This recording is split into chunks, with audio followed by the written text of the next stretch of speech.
twam ye begyan nan so e de nkrato bi bra o se abrante bi a wo Dunkwa ye frɛ no ankrato a ne yere edu sizi omo ware eboso me pepepe ewudie bi ebe ma nasa dwembone eba ankrato etima ne yi ne yere no efi ho na owuo ne bae no na wo se ye de ne ma aposifo ne ye ehwehwem na kyese wakodi abansem enti wakodi abansem wo se ye edutam wo ye koyi no na ye de ne court na ensem bi edu sa na bo no mo drimika ewudifo no no mo pentem akofa lawyer se ne ebe ya lawyer betwitwa mu obi a wadi ewu no no akopɛ lawyer etue sika ma no se ne ye beyi na afrim ti ato akopɛ lawyer edutam wo se ye de ne court ekodi ne nsem na court nsensem na ekoso na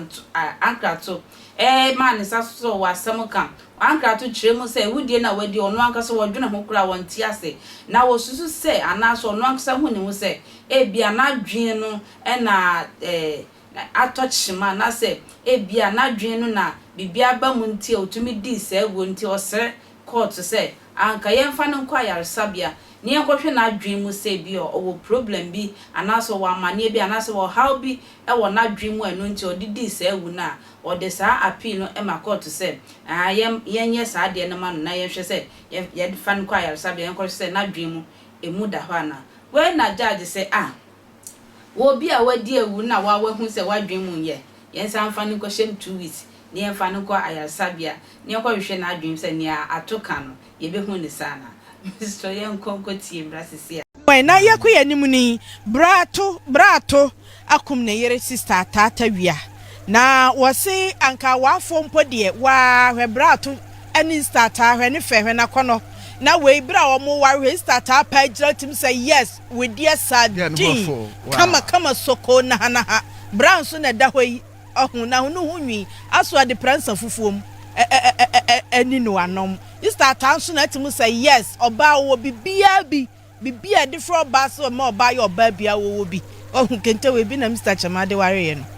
any say start man so be say wanim no wachi nyina we bi so na wusu wahun uyo ba mua na wone eye ni kunui ahyeso awio ya kire se nka wafo mpodi ntokwa de ahe a ya se ataye ho enye achinye tinka ntokwa ne ba na mo hyeso ataso ode na obi ade acha ne yonko na mo move on baby problem na mo solve na obi akwa ne baby o hyeso wie wokum no Amponsa Joseph Mani Boni. Amponsa Samuel de Moya. Enti Braya wo gina we na anya sadi ete sa no so won tetenwe. Asase ni nukwa.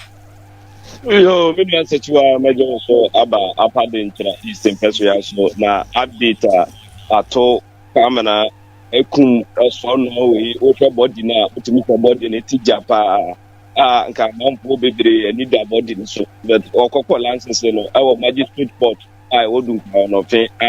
we check here for solid dem na 18th November and omokode aware nti sa court na so na lordship ye Frank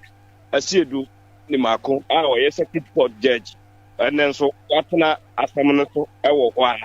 ho police shadom no e de atokwa amena e de baaye ama omo ebisa na no bi nsem o kan se ono no bibi na be se ni mu sunsunboni na be se ni mu na afa kura de on kan yenti a wokra ta ni mu se o yale enti obekọ psychiatric akodi nduru enti nsema o keka no na magistrate ne judge ne se masa samna o keka ne district police kura so o ye ni hwehwe mu nyamie enti yemfa won free court 110 kope ba bi fa won hye e police akache ayi na watumi emu entamu no yensan so empa wombra okay 26th of this month January yensan so empa no mepie court adaken nti police prosecutor amoako ene gina political sadom na nemu e kan say ayi body for something na atokwa amana wadi nti court emmo mo bre no mo mpanye omo hwehwem ye pa nti na allegation kwaso say atokwa amana we film but on film yo asam no say ye de no akwakosi obesan abakot bi o sister atata wia abusua nyina ye mamu hyede mamu yakọ ade mo ahwere bi nanso be ne de nyame ne de ma ono ana eje ne mamu nyam mo bia me huma munyam akwa no ti mo sumo o say omo ye word ni wie no omo etwitwa pictures no adano no aso ne ha hwe baabi a watare ni nyina chi na boni wewo trim tomaso yes o dadent say chi kan o tarade we ho so say no na untimi am obi mefen baabi a wogira kwa na Nicholas buofu no baabi a watare no Nicholas na ni brade Nicholas na ni brade nti anya me nwanwa onya ya nko no anya na onya wasene buofu yi obi assassin su di ade anu ba ye ka ti we ko ye ko chef wa wo fa we kra ne kumi no we no we ne kumi no se suru kama sei se makuno na we obedi ye de ne kwa akosie ye be ma na aduane adi o na ntias mo ka wa wono ahwa wa bodam to wono kwa be kwa ankafo mu ja ne kwan tem a ko be kan kwa asem ya san me ye ne de Ato Johnson okay oba wono anka sa tisika aware no o wona aba ne boso miensa kura enui rich edom invitation card na atoso eni omo ye Pentecost fo asori omo kono no na abaiwa no wone owura no wo mfie no aduanan emienu 42 years oba no e wo 31 year na de womnie oba no din de Suzy ono owura yi e ware 15th November ye twam yawo 15th it na me adomo a next week e na 3 months next week e na 3 months omo ware ye no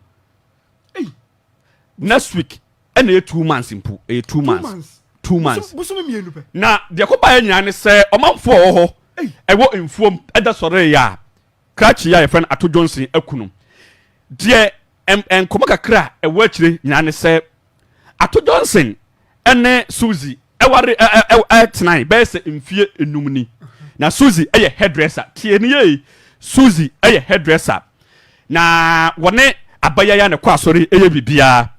Ato Johnson eye picture frame yi bi omo a wotwa picture no da shade mu di ama no eno bi eno yem na wona abaya yi kura abo e ma aba akra ne kwa kumfie mienu eno abaya abayo yi eho ade abaya no won enkoda mienu dada na ode ne ba wade na se na nsem ho ana abaya yi sa wale no obejai ne nyina ne se abaya ne ba no a wone Johnson ne wo ye no ba mo wo ebe fa akoda no mpofiri mu a ba ma no dwene ho a no won tiase ba ma no susu se oba no na nhye akoda no ye ne nam so e ma akoda no e free won sa no enti koya akasakasa e wo ba no be ma no ntem Johnson ne yere ne ntem isan se wotusu se ma me na bone de ho ban e na ono de ne ono ne wo ye no wa mo ho ban eno nti ba me no ye se obejai aware obejai Joseph aware yes Ato Joseph aware na de tie nie eno ena eye owura Ato se wona de antia se enti eno da utimi se anadwo no ena ntoko aprepre bi ko so ofase kamoa video no eni enyan ofase kamoa no na wode bo abaiwa no empanifo ko pia o kire se wode wo no ebro be se edu 10 times not ni o sikan no oba ne damo jamu a wode sikan e wo ne saa no oba no wate sika awale no ena wode sikan e wo no wode sikan wo no wie okunu wo to punum Ankrato se wo yali o se wadwemu kawo ewudie ne de edan ya wani da ho wadi ai kwa na obekwa akodam Ghana mema no se musumu nje ewudie na musumu life no eye prison na mo be spend wo ekwentwa na mbesum makra